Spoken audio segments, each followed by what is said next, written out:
Assalamualaikum warahmatullahi wabarakatuh. Alhamdulillah, alhamdulillah, wassalatu wassalamu ala Rasulillah. Asyhadu an la ilaha illallah wa asyhadu anna Muhammadan abduhu wa rasuluhu la nabi wa rasulullah ba'da. Allahumma shalli wa sallim wa barik ala nabiyina Muhammadin wa ala alihi wa sahbihi wa mawala wa la hawla wa la quwata illa billah amma ba'd. Bapak Ibu yang dirahmati Allah Subhanahu wa taala, alhamdulillah malam hari ini masih Allah berikan umur panjang, masih Allah berikan kekuatan di dalam hati kita, di dalam jiwa kita untuk terus menggali apa yang Allah SWT hadirkan dalam keilmuan kita kali ini. Salawat serta salam, semoga senantiasa tercurah ke hadirat Rasulullah SAW, berikut para keluarga, sahabat, dan para pecinta risalah dan syariat beliau hingga akhir zaman. Mudah-mudahan kita yang hadir pada kesempatan malam hari ini bisa menjadi bagian dari golongan orang-orang yang mendapatkan syafaat beliau kelak di akhirat. Amin. Allahumma amin. Kali ini eh, sepertinya Ustadz Ruli masih dalam perjalanan menuju ke Jogja. Apakah suara saya terdengar dengan baik? Jelas sudah. Baik. Alhamdulillah. Jelas, Ustadz. Baik. Kita malam hari ini akan meneruskan bahasan tentang fitrah manusia, di mana kalau kemarin sudah kita bahas tentang fitrah jismiyah, tentang fitrah mawahib dan mawarisnya, gitu ya. Dan malam hari ini kita akan membahas tentang fitrah yang sifatnya ijtimaiyah, atau fitrah yang disebut dengan fitrah sosial. Yang malam hari ini saya akan mencoba untuk menjelaskan betapa apa yang Allah SWT hadirkan di dalam kehidupan kita adalah bagian yang seharusnya memang setiap kita memahami apa yang Allah SWT berikan dalam keseharian kita. Saya lampirkan apa yang akan kita bahas, yakni fitrah ijtimaiyah. Kalau masih zaman anak-anak yang memayis, jadi kita harus berinteraksi dengan teman sebaya dengan baik. Artinya membuat peer group. Nah, anak-anak kita itu mesti diperkenalkan dengan teman-temannya yang sebaya, sehingga permainannya menjadi permainan yang sifatnya kontrol sosial.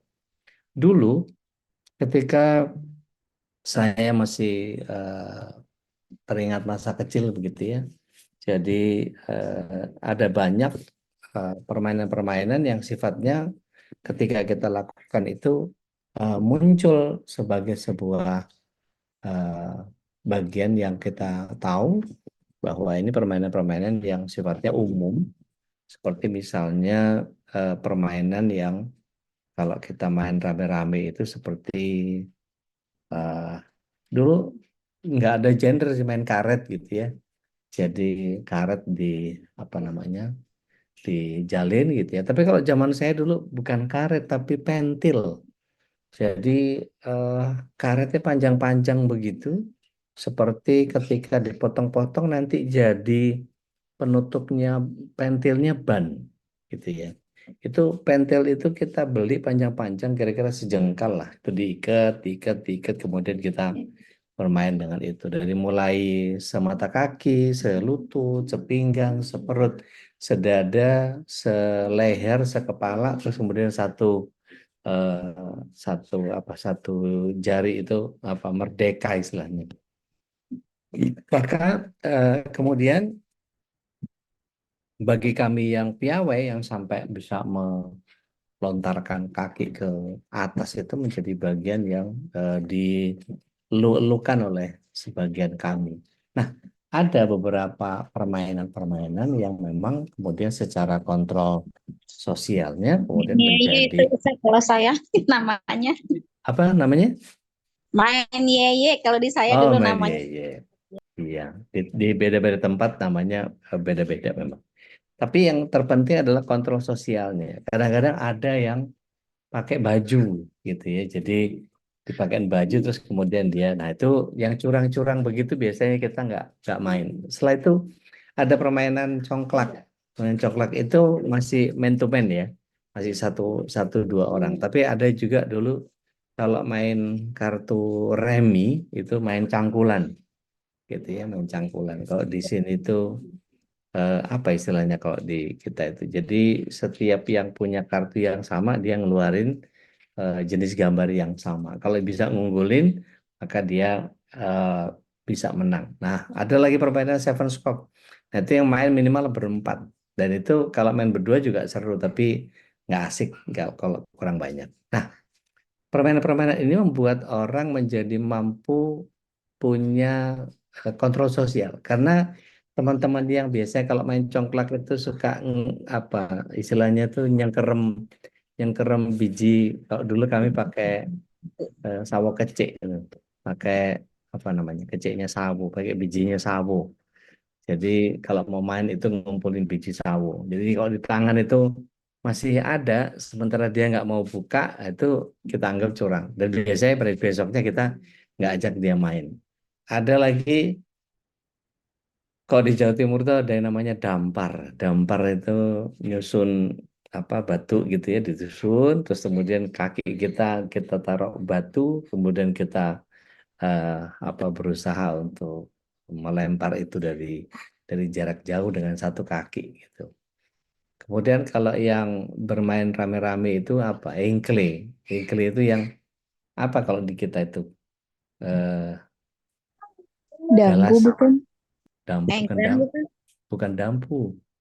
Apa Ya tuh yang dampu bukan. kotak-kotak ya, kotak-kotak terus ujungnya dua Kalau terus ada buletan yang kalau apa aku tuh? sih itu sonlah Main Ustad. taplak. Kalau di saya Ustadz itu Apa namanya?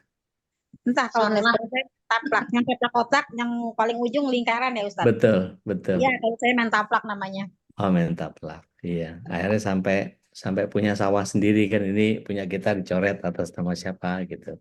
Seru itu main itu tuh.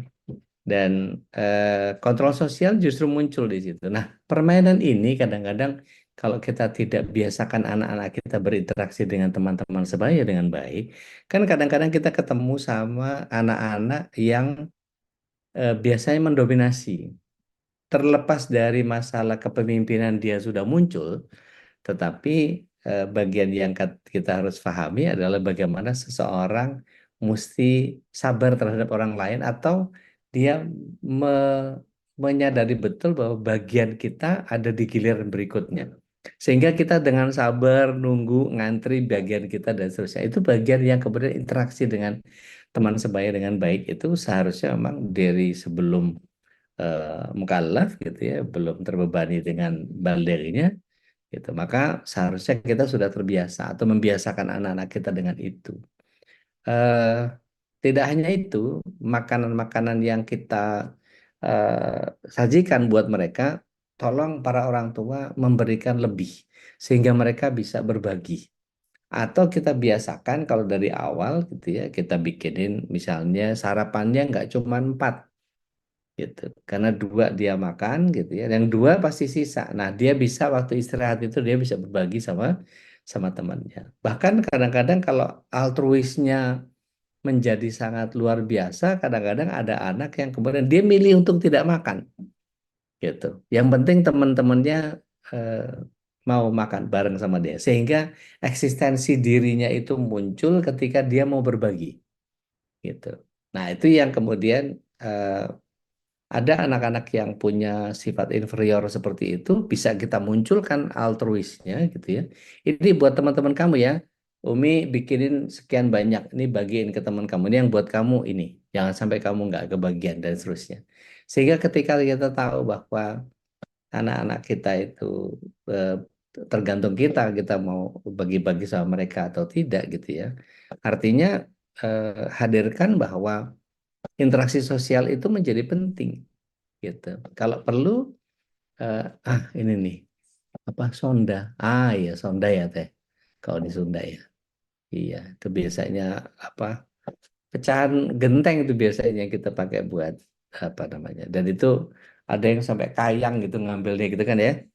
Nah, itu kepentingan kita adalah interaksinya kepada pertemanan ini menjadi mengokohkan gitu ya. Sehingga ketika kita dalam dinamika kelompok, saya sering bikin pelatihan-pelatihan yang bikin dinamika kelompok itu nyusun misalnya gitu ya, nyusun sesuatu dari kertas koran atau kertas bekas gitu. Jadi permainannya adalah silakan bawa koran. Kalau sekarang agak susah jadi koran, mesti beli. Eh, saya ingat Kompas itu dulu 18 halaman bahkan sampai 20 kalau edisi khusus. Sekarang cuma tinggal 9 gitu. Harganya pun juga 9.000 atau berapa 7.000 atau berapa tuh saya lupa.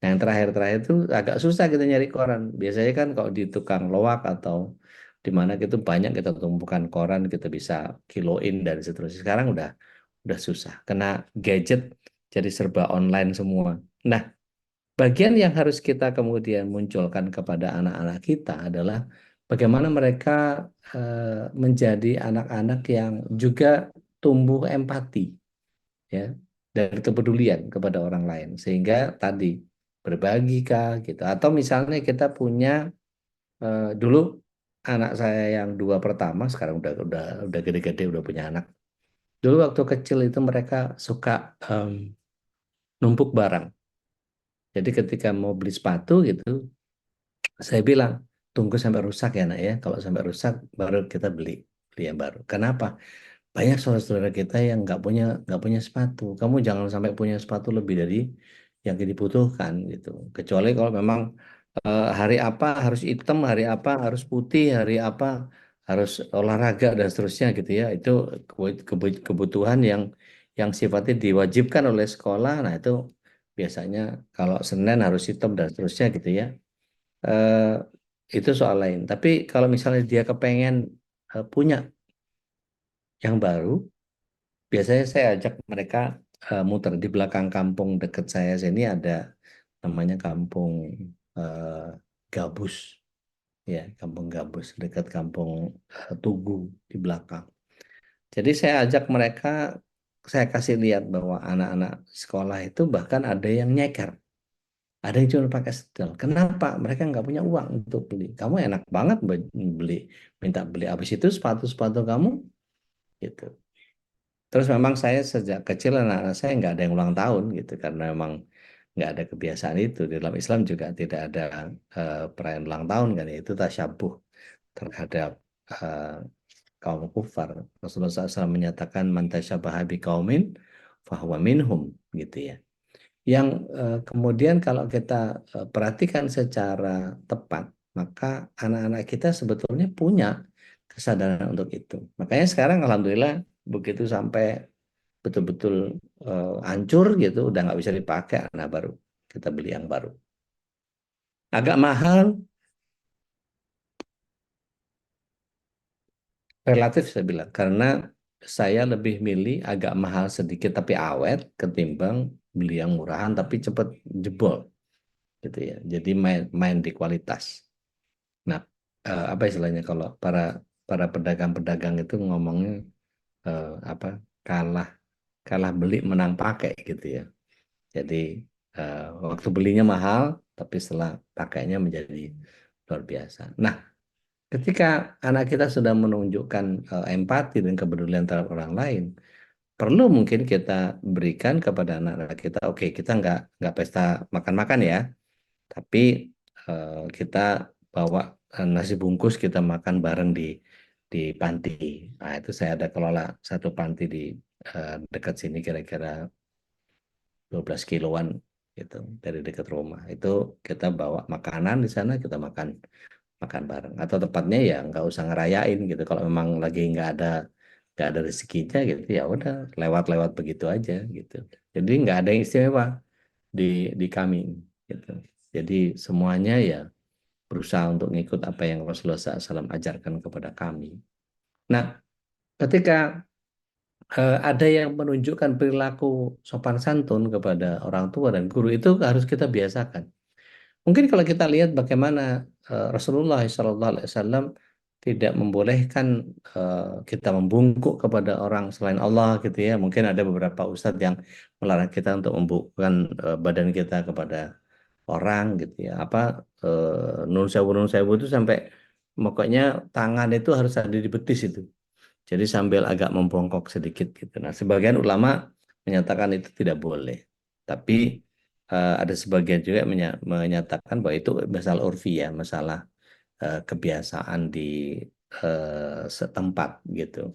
Kalau di Saudi nggak ada orang sopan pakai jempol ngadep ke depan gitu terus sambil punten-punten atau amit-amit gitu. Nggak ada memang. Tapi kalau di kita, kalau dilihat di Saudi sendiri gitu, ada anak-anak muda, anak-anak kecil gitu pegang leher kakeknya, leher bapaknya dipegang, dia tarik, dia kecup. Jadi betul-betul dipegang gitu kepalanya terus didorong gitu. Nah, itu kan kalau buat kita ya nggak sopan gitu kan. Ya kita yang mesti nyamper kan gitu. Bahkan kita ada acara yang sifatnya sungkeman gitu. Itu biasanya tiap Idul Fitri atau pada saat perayaan-perayaan. Biasanya pas kawinan sih yang lebih banyak ya. Sungkeman itu kalau kalau orang Jawa begitu tuh biasanya. Nah, itu sifatnya urfiah gitu ya. Yang istilahnya ya memang hanya sebagai sebuah simbol penghormatan saja. Dan itu kita mesti biasakan dari sejak anak kita kecil. Nggak harus begitu banget juga nggak apa-apa. Artinya kita tanamkan bahwa harus hormat sama orang tua. Dulu itu nggak tahu ya mungkin saya hidup di zaman semi feodal gitu ya. Jadi keluarga kami itu memang agak ada aristokratnya gitu. Jadi kami kalau di meja besar di rumah yang eh, kami itu, jadi beliau ada duduk di tengah gitu ya. Eh, yang putri itu ada di sebelah kanannya. Terus kami anak-anak dari mulai yang pertama Pakde-pakde, bude-bude gitu itu dari anak pertama terus tuh, satu, dua, tiga, empat terus sampai ngulur gitu. Nah, anak-anak itu duduk di belakangnya orang tuanya masing-masing. Kita nunggu setelah yang bilang, ayo kita makan, wah baru makan tuh.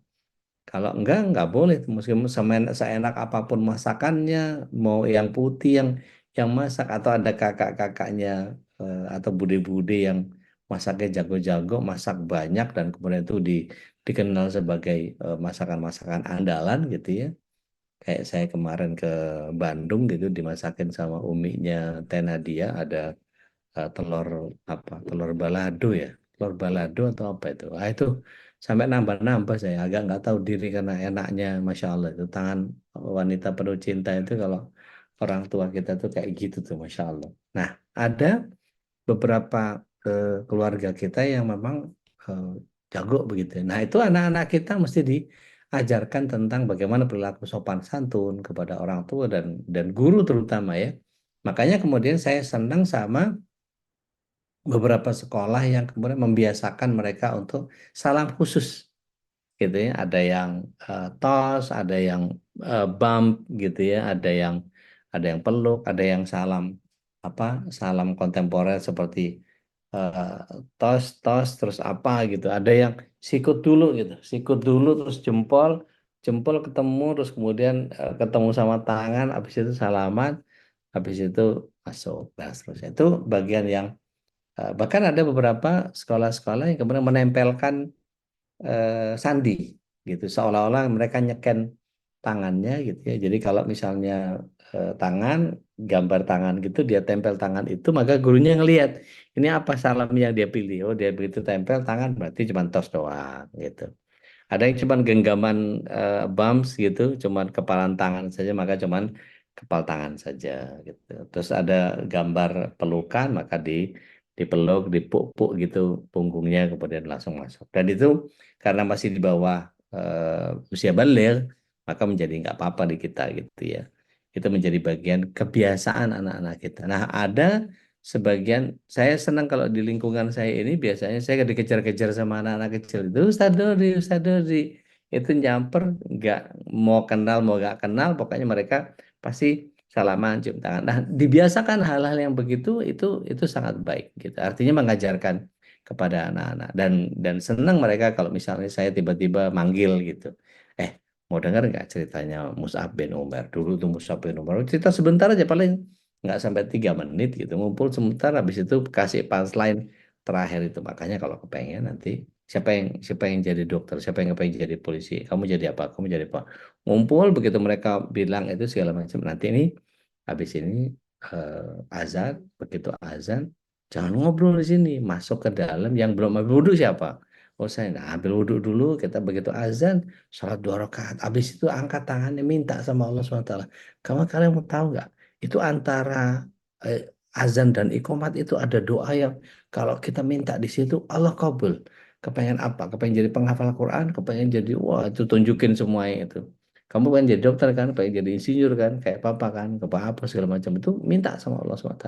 Akhirnya begitu mereka lihat saya datang gitu, begitu sebelum azan, alhamdulillah mereka wudhu tuh, wudhu, tapi nggak balik lagi ke masjid, main air di jadi bilang.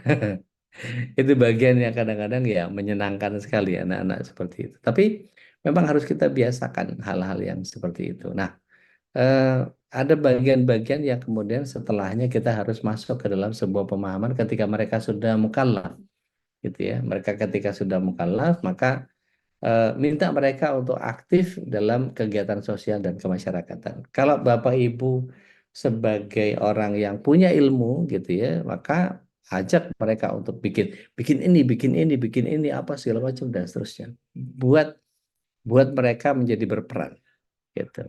Nah, saya lihat ada beberapa hal yang kita bisa mainkan di apa istilahnya, Karang Taruna atau remaja masjid atau apalah, lembaga dakwah kampus mungkin atau apapun gitu ya.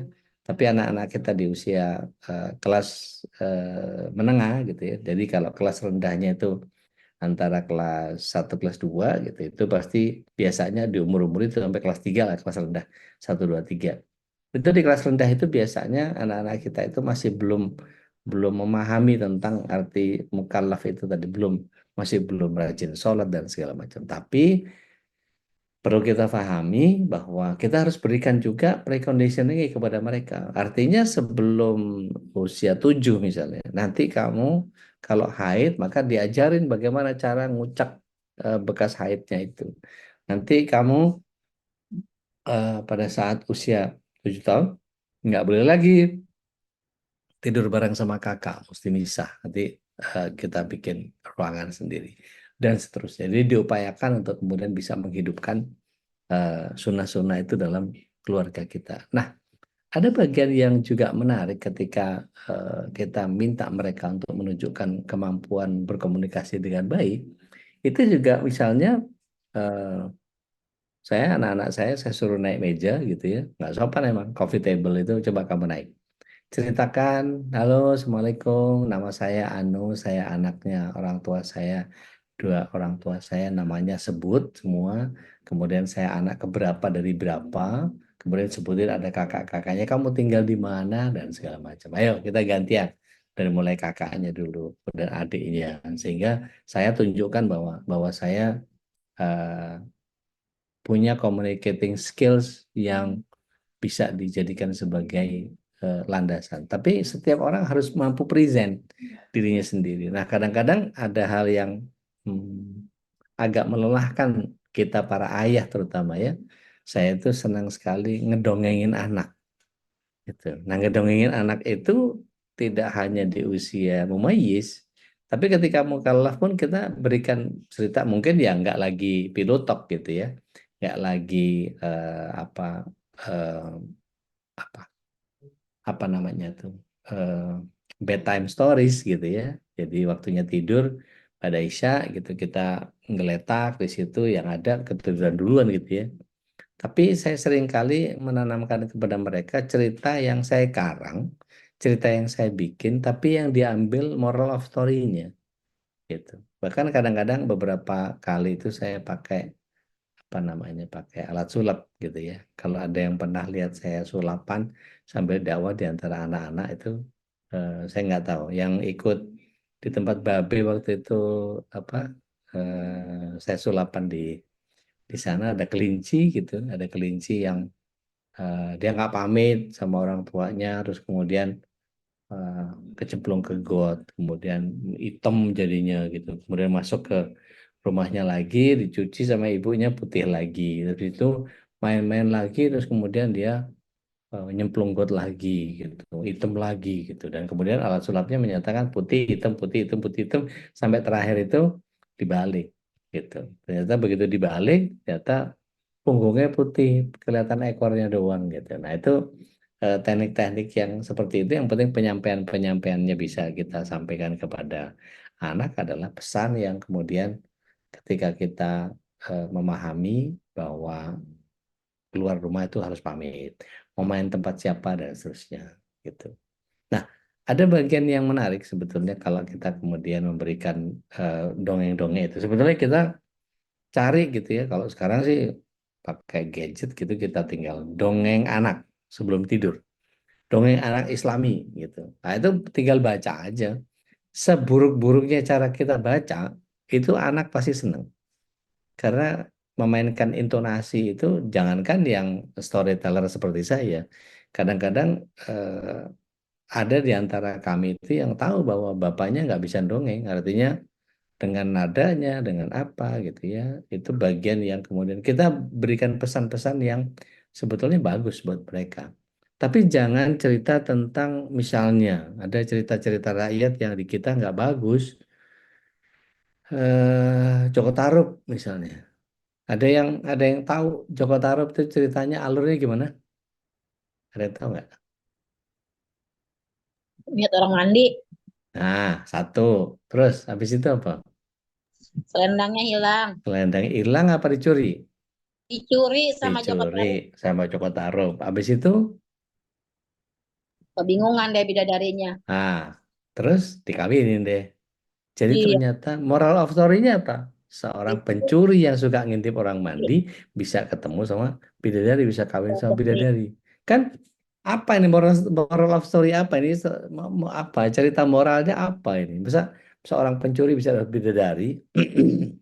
Kan artinya ya secara pesan nggak bener nih. Kalau dulu siapa ya di antara kita yang suka baca Hans Christian Andersen, ada nggak?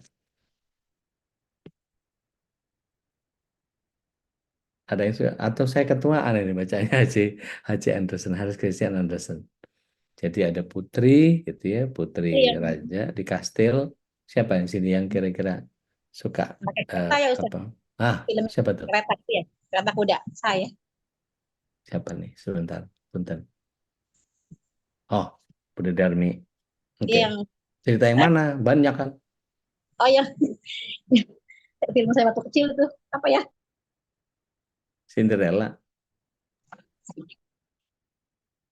Kalau Cinderella mah umum udah pada tahu ya. Iya, Iya. tapi kadang-kadang putrinya rambut panjang gitu, kayak siapa tuh? Putrinya rambut panjang, terus kemudian dia manjangin, sengaja manjangin rambut supaya pangerannya bisa naik pakai rambut dia gitu ya. Terus ada naga yang ngejar, apa ini, pesannya apa gitu. Pesannya bermaksiat gitu kan. Akhirnya begitu cerita-cerita ala-ala Disney lah gitu, ala-ala Disney. Ada yang tahu itu Putri Salju? Ceritanya gimana tuh? Seorang putri salju, Snow White itu Ketemu nenek itu ya, nenek sihir. Culik. eh, bukan, itu gadis berkerudung merah itu yang ketemu nenek. Saya apal semua soal itu. Kalau Putri Salju gimana? Hidup sama Kurcaci. tujuh kurcaci. Apa bukan apa? Hidup apa nih? Hidup sama Eleven. Apa? Kacau ini. Kalau tuh diceritain ke anak-anak kita enak bener. Perempuan cantik itu punya tujuh kurcaci. Kalau dihamili sama kurcacinya apa nggak jadi cebol juga anaknya, kan kacau jadi kan? Gitu. Terus dia tidur terus dicium sama pangeran. Wah, akhirnya punya imajinasi tentang wah nanti ada pangeran yang mencium saya. Belum lagi itu apa, pangeran kodok. Gimana tuh? Jadi banyak kisah-kisah yang kalau kita dengar di masa kecil ya elah. Apa kancil mencuri ketimun. Nah, ini moral story-nya apa? Pencuri gitu kan. Pencuri yang licik. Akhirnya banyak di antara kita sekarang koruptor-koruptor dengan caranya masing-masing. Akhirnya ternyata pesannya dari situ tuh, gitu. Padahal kalau kita ceritakan kisah-kisah yang mendorong kita kepada surga, kita ceritakan tentang Ali, kenapa Zubair bin Awam itu menjadi luar biasa, kenapa Talha bin Ubaidillah itu menjadi orang yang dicatat surga, kenapa Zaid bin Sabit itu apa jasanya dan seterusnya. Sehingga kita punya punya gambaran ketika anak-anak kita misalnya mau ditanya, kamu cita-citanya apa? Saya kepengen jadi pemanah yang hafal Quran. Wah, keren, kan gitu. Saya pengen kayak Bilal jadi muazin, tapi saya mau hafal Quran. Wah, keren. Gitu. Saya kepengen jadi insinyur yang hafal Quran. Wah, keren tuh. Itu bagian yang kemudian kalau kita nggak pernah tampilkan sosok itu, aduh, berantakan. Anak-anak kita itu nontonnya apa kalau sekarang? Coba sebutkan 10 eh, pahlawan atau 10 jagoan yang ada di kepala kita. Cepat, ayo, top of mind siapa aja? Yang disebut pasti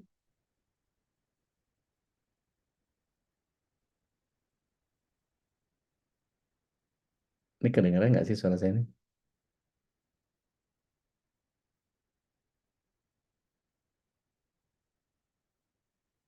14 orang dengar suara saya nggak nih? Kedengeran udah. Oh, oke, Masya Allah. Saya kalau didiemin gini berasa kayak ngoceh sendiri kayak tukang jamu. Siapa Monitor kira-kira kalau Ustaz. di kepala anak-anak kita kalau suruh sebutin 10 jagoan siapa aja yang kesebut?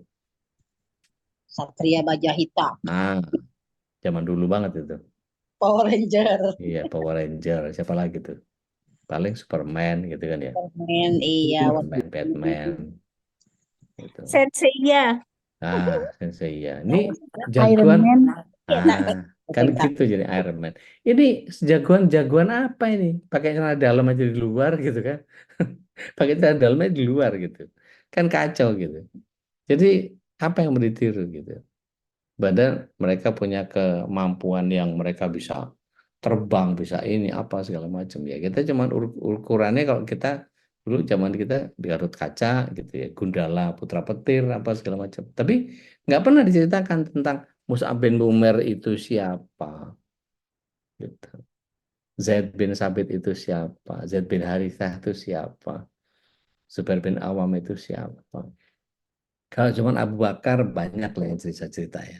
Umar bisa cerita banyak gitu. Yang bisa cerita tentang Umar, Ali, Utsman, banyak lah ya kisah-kisah tentang itu. Tapi bagaimana 10 orang, sebutkan 10 orang yang masuk surga. Wah, itu kalau nggak sibuk nyari googling dulu gitu, 10 orang yang masuk surga, yang dijamin masuk surga baru kesebut. Tapi begitu ditanya atas jasa yang mana, wah, nggak kesebut juga itu. Gitu. Sehingga kalau kita tidak pernah mengenalkan mereka kepada sosok-sosok yang seperti itu, maka bagaimana mungkin mereka punya teladan yang mumpuni gitu untuk kita kemudian jadi kalau kita cerita misalnya Mus'ab bin Umar gitu ya. Mus'ab bin Umar itu siapa? Beliau adalah orang yang tadinya ibunya saudagar kaya, sering ke Syam, sering ke Persia dan beli minyak wangi itu di Iran. Iran itu terkenal dengan minyak wangi gitu. Dan itu menjadi sangat luar biasa. Kalau Mus'ab itu sampai kemudian Mus'abnya belum datang, udah kecium baunya gitu. Berarti apa? Wah, parfum mahal ini gitu kan. Begitu eh, Mus'ab masuk Islam, dia hijrah yang tadinya pakai jubahnya ngelembre gitu, nyengser-nyengser pokoknya gitu ya. Tapi kemudian begitu masuk Islam, ngikut Rasulullah SAW, kemudian dia memotong bajunya sampai di setengah betis. Dan luar biasanya beliau itu jadi eh, duta. Jadi begitu beliau ini adalah seorang yang di kalangan Quraisy, begitu beliau masuk ke kelompoknya Rasulullah SAW, beliau masih sempat mata-matai kegiatannya Abu Lahab dan Abu Jahal. Ya.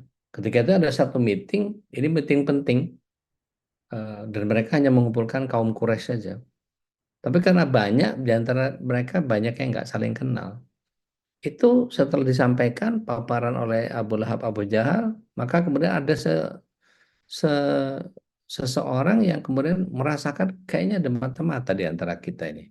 Itu Mus'ab langsung nepok pahanya orang yang di sebelah kanan dia. Mana anta? Antum siapa? Dia sebut namanya. Dia tepok lagi sebelahnya. Mana anta? Mana anta? Mana anta? Mana anta?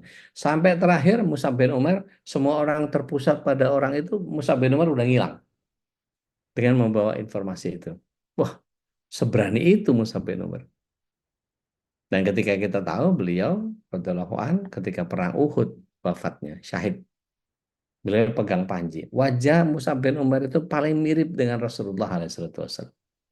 Maka beliau yang pegang panji, ya, panji perang. Biasanya kalau perang itu di zaman Rasulullah SAW itu selalu ada yang pegang panji. Nah, panji perang itu biasanya lafaz syahadat itu yang sebagian orang dulu sempat heboh itu benderanya Hizbut Tahrir. Padahal bukan. Asyhadu alla ilaha illallah, asyhadu anna Muhammadar Rasulullah itu ar-rayah. Itu bendera perangnya Rasulullah SAW. Maka kalau lihat itu kembali kepada bagian di mana warna hitam itu warna kebanggaan. Ketika perang itu warna kemenangan. Maka ketika Mus'ab bin Umar pegang panji itu, maka beliau diserang karena kalau dalam taktik perang, siapa yang pegang panji dijatuhkan, berarti pertarungan sudah dimenangkan kalau berhasil dijatuhkan panjinya. Karena kalau panjinya masih berkibar, ya, maka dia masih menguasai pertempuran. Maka yang terjadi, tangannya Mus'ab bin Umar itu yang sebelah kanan ditebas oleh orang Quraisy. Tapi cepat ditangkap sama tangan kiri sama Mus'ab bin Umair. Itu pun tidak berlangsung lama. Ditebas juga tangan tangan kirinya. Dia langsung peluk pakai dia peluk langsung pakai apa namanya? Pakai lehernya. Dia kepit dengan dengkulnya. Itu bahkan dihujani dengan panah, dihujani dengan tumbak apa segala macam dan seterusnya sehingga sampai kemudian beliau terjerembab. Dan saking hebatnya rasa malunya Mus'ab bin Umar radhiyallahu anhu ketika itu beliau tidak mau beliau kelihatan mukanya. Jadi begitu jatuh dia surukkan wajahnya ke tanah yang berpasir itu sehingga nggak kelihatan muka siapa karena sudah menanggung malu nggak bisa pegang panci. Sebegitu luar biasanya.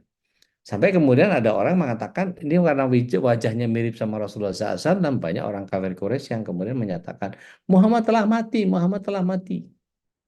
Karena kalau orang pegang panji itu pasti orang yang penting gitu. Nah, ketika melihat Musa bin Umar jatuh dan kemudian dikatakan Muhammad sudah mati, oh, itu langsung drop Mujahidin ketika itu. Mujahidin drop ketika itu, tapi Abu Bakar As-Siddiq radhiyallahu anhu menyatakan Rasulullah sampai bersamaku. Dia kasih kode. Nah, kalau kita belajar tentang perang Uhud itu di mana kekalahan oleh umat Muslim kalah telak, tapi di versi yang kedua. Kalau versi pertamanya menang telak. Karena apa? Jabal Rumat itu masih diisi oleh pemanah-pemanah yang ulung. Bahkan Rasulullah SAW memerintahkan serahkan semua anak panah kepada orang yang ada di atas Jabal Rumat atau Bukit Rumah. Bukit Rumah itu bukit-bukit para pemanah. Maka ada Sa'ad bin Abi Waqqas di atas itu, ada Zubair bin Awam, ada Thalhah bin Ubaidillah yang jago-jago mana satu satu panah itu bisa satu nyawa. Dan itu menjadi sangat luar biasa. Tapi kekalahan itu terjadi karena adanya kan gini ya. Kalau perang orang-orang kafir itu biasanya kalau perang bawa harta benda, bawa istri. Sehingga ada sesuatu yang mereka apa perjuangkan. Wah ini kalau kita kalah perang, barang kita habis gitu. Jadi orientasinya orang kafir itu selalu ke harta. Apa yang terjadi ketika itu peperangan itu begitu terjadi, maka yang kelihatan oleh Khalid bin Walid ketika masih kafir, ini ada rebutan ghanimah nih, banyak yang turun. Padahal Rasulullah SAW sudah perintahkan jangan turun, apapun yang terjadi, kecuali di komando gitu. Tapi ketika banyak yang turun, Khalid bin Walid langsung memacu kudanya diserang dari belakang dan kemudian banyak yang gelagapan dan kemudian Muslim menderita kekalahan. Padahal awalnya banyak yang jatuh dari kalangan orang-orang Quraisy itu. Ala kulihal ketika eh, kita pelajari tokoh-tokoh yang sangat luar biasa itu maka sampaikan kepada anak eh, malam ini kita belajar tentang ini, besok kita belajar tentang Bilal bin Rabah radhiyallahu anhu. Besok lagi belajar tentang Luqman Al-Hakim. Sehingga kalau kita cari data-data tentang itu ada terkumpul banyak. Saya juga punya ada beberapa buku yang kalau saya mau sarankan ke Bapak Ibu itu ada 60 peri hidup sahabat Rasul SAW. Itu kalau kita baca seperti kita larut dalam cerita atau dalam kisah-kisah itu. Itu penulisnya menerjemahkan dengan tata bahasa yang sangat baik menurut saya dan pemaparan tentang kondisi waktu, kondisi yang ada ketika itu menjadi sangat sangat lugas. It feels like we are there gitu. Itu kayak seperti kita ada di peperangan itu atau ada di ketika itu. Jadi membersamai mereka itu tulisannya luar biasa menurut saya. Karena dihadirkan dengan pola tutur gitu. Ini yang membuat kita menjadi harus memahami bahwa sejatinya apa yang kita lakukan itu kalau kita menyampaikan komunikasi dengan baik itu menjadi suatu luar biasa. Berikutnya adalah menyelesaikan konflik dengan cara yang baik dan adil gitu. Eh, Dulu itu banyak kisah-kisah tentang Nasruddin Hoja.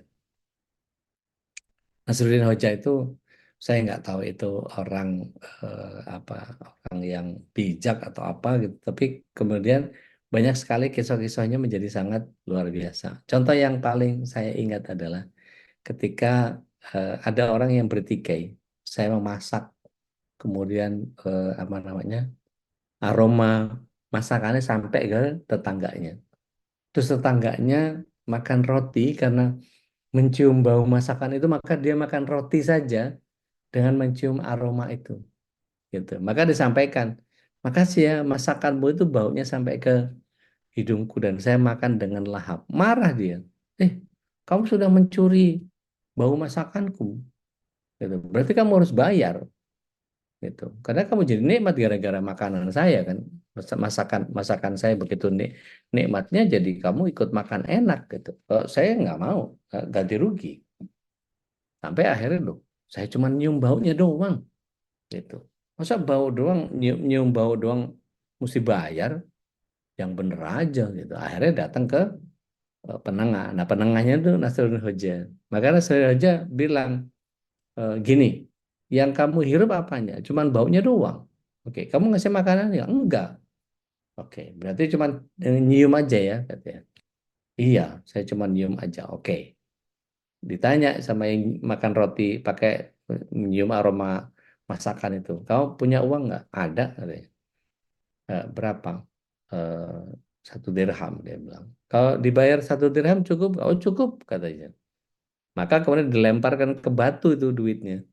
Padahal si apa yang nyium eh, nyium bau sambil makan roti itu nggak mau bayar. Ngapain bayar dong? Cuman nyium baunya doang gitu. Kalau dia mau kasih makanan sih nggak apa-apa saya bayar gitu. Tapi nggak apa-apa saya bilang. Jadi nggak, saya nggak akan serahkan ini. Maka dibanting itu ke batu. Ping, kamu denger nggak? Dengar kan? Ya, itu sebagai bayarannya. Karena kamu cuma nyium baunya doang, ini kamu cuma dengar bunyinya aja. Itu bagian yang kadang-kadang menyelesaikan persoalan-persoalan seperti itu menjadi sangat sangat luar biasa kalau kita kemudian pikirkan pada anak-anak kita ajarkan juga seperti itu. Jadi jangan eh, seperti cerita yang di sama eh, monyet data seperti ada yang ingat nggak? Digigit, digigit sebelah kanan, berat sebelah kiri. Digigit sebelah kiri, lama-lama rotinya habis. Nah, itu nggak adil loh kayak gitu. Jadi apa namanya memberikan keadilan itu bagian yang kemudian harus harus sering ketemu sama persoalan-persoalan sehingga dia orientasinya adalah solutif. Sehingga setiap orang kan dihadapkan sama begitu banyak masalah sehingga dia tahu bagaimana menyelesaikan ini dengan sangat luar biasa. Dulu itu ada film MacGyver gitu ya, MacGyver itu ditahan seketat apapun ada saja caranya. Yang ini tambahin ini dikasih anu segala macam. Akhirnya kita belajar kimia juga. Buat saya yang nulis skenario-nya keren. Kalau cuma sekedar si MacGyver-nya ya it could be anyone lah ya yang bisa jadi aktornya gitu. Tapi Skenario-nya keren menurut saya karena mempelajari senyawa kimia. Ini kalau dibakar ini maka ledakannya seperti ini kalau ditetesin begini maka akan terjadi reaksi dan seterusnya dan seterusnya. Itu bagian yang kemudian kita berikan juga kepada anak-anak kita. Contoh misalnya Zamira Zamira salt itu ketika digabung dengan asam gitu ya, ternyata kotoran di kuningan itu bisa hilang gitu. Kalau nggak percaya coba gitu. Eh, Terus kemudian di apa namanya dibikin pasta-pasta pakai baking soda, pakai apa segala macam itu bisa ngebersihin apa menjadi zat pembersih yang sangat luar biasa gitu. Dan nggak cuma itu, karena sudah ada program apa produk baru Zamira Rukiah gitu ya. Itu tinggal di apa namanya dipakai buat mandi gitu, dipakai buat berendam tidak hanya sensasi mineralnya saja yang kemudian menghadirkan kebersihan jiwa, tetapi bagaimana roh-roh yang jahat itu ya kuasa-kuasa gelap itu bisa bisa lenyap karena itu. Nah, ada beberapa hal yang kemudian kalau kita baca literatur, kita bergaul sama banyak orang, oh ini pakai ini pakai ini, pakai ini dan segala macam gitu ya. Seperti saya kemarin dikasih tahu kalau ginjal itu bagusnya ngejaganya pakai seledri gitu. Ada yang dipapak langsung, ada yang di jus pakai 4-5 batang seledri, kemudian di jus dengan air satu satu gelas gitu. Dan itu bagian yang kemudian akan memulihkan eh, ginjal kita. Setidaknya menjaga tidak menjadi lebih parah. Gitu. Dan banyak hal yang kemudian kalau kita ajarkan kepada anak-anak kita, diantaranya adalah punya jaringan pertemanan yang positif dan mendukung. Jadi kalau dikatakan misalnya lebih bagus mana? Punya teman yang berjilbab tapi jahat, atau kita berteman sama yang nggak berjilbab tapi baik, punya keluasan hati yang luar biasa. Saya pilih yang ketiga. Saya cari yang berjilbab dan baik, gitu.